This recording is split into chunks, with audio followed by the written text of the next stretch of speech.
Hi everybody, today I want to take a look at the Surface Book from the perspective of an artist. Let's get started.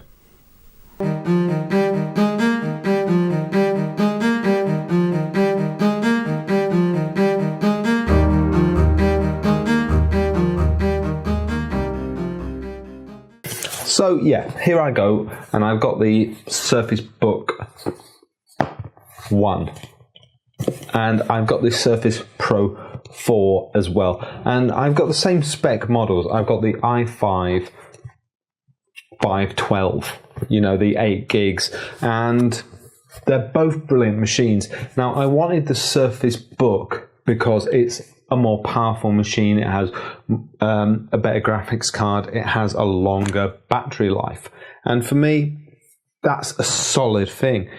And I've got to say, looking at it, I just love the keyboard. I do a little bit of typing, and for me, that's a substantial thing. What I really wanted, I'm using a MacBook Pro, and I've had it for a number of years, and that's my main machine.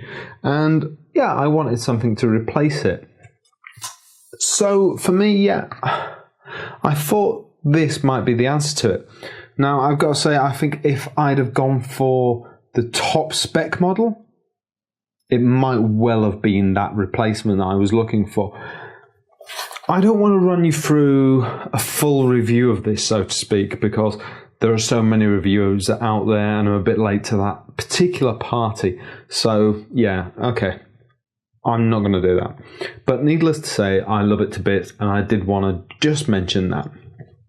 So yeah, but let me run you through the comparison to the Surface Pro 4 from what I've seen from an artist's perspective.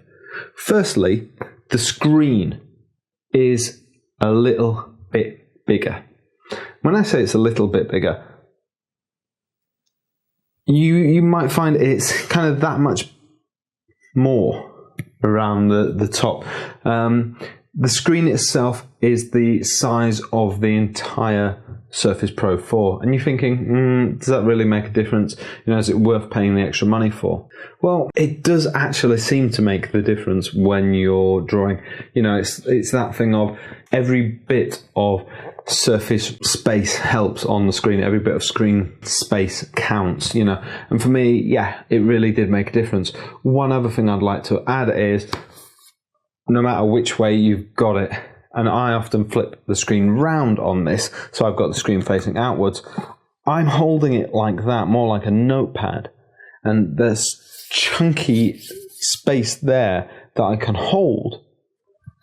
Holding it like that while I'm drawing, when I've got my pen, I'm holding it like this, because I'm left-handed, and I'm drawing, and that nice chunky width there, it's really, really nice to be able to hold that like that.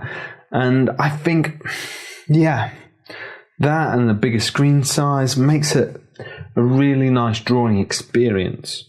So yeah, for me, that is really, really invaluable. Now, one of my favorite things about working with the Surface Book itself is that I also have, as you can see in the background, the Wacom Cintiq 27QHD Touch, and that gives me this. It's the Wacom Remote, and it's an absolutely great piece of kit. Now, you can buy this separately, of course, and that costs about $99. But obviously, because I have the 27QHD, I automatically have one of these anyway. But this uses a little USB dongle. Now, the great thing about this USB dongle is that I can just plug it into the port here, and there we go.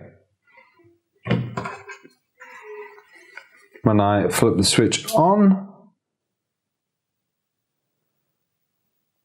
you can see, there you go. The remote works perfectly. Obviously, I've already installed the drivers, but there you go. So if you're used to having a Wacom such as I am, and you're thinking, the only thing about using a device like the Surface Pro or the Surface Book is that you're missing out on all the hotkeys. I myself, I don't like the on-screen hotkeys that I've tried downloading and installing. You know, bang, it works, it's brilliant. I can sit there, cracking. Another thing that I've been doing for my Surface Book is using my Joy Factory MagConnect arm to support it, and it's been absolutely brilliant because it basically means that in terms of ergonomics I can stand up and basically type while I'm not sat down at my desk all the time, and that's brilliant. So it means not only can I use this for drawing, I can use it for typing as well, because the keyboard's lovely on it, let's face it. My Mac's over there, and I've kept this in the background so you can see the support I've got on that. But yeah, and I could use this as well for my Mac, like that. But it's nice just to have this here sometimes and use it like that. And obviously I can flip that around and just have that there and drawing it like that. But I really don't need to when I've got the Cintiq there. But yeah, it was nice to test that out and use it like that. But it's nice as an alternative to have this set up, and it's really cool to see the MagConnect arm doing its part and working like that as well. So it's a nice alternative out there as well, so I thought I'd show you that. Cool. Well, thanks for watching. Be sure to comment, like, and even subscribe to my channel, Lawrence Can Draw.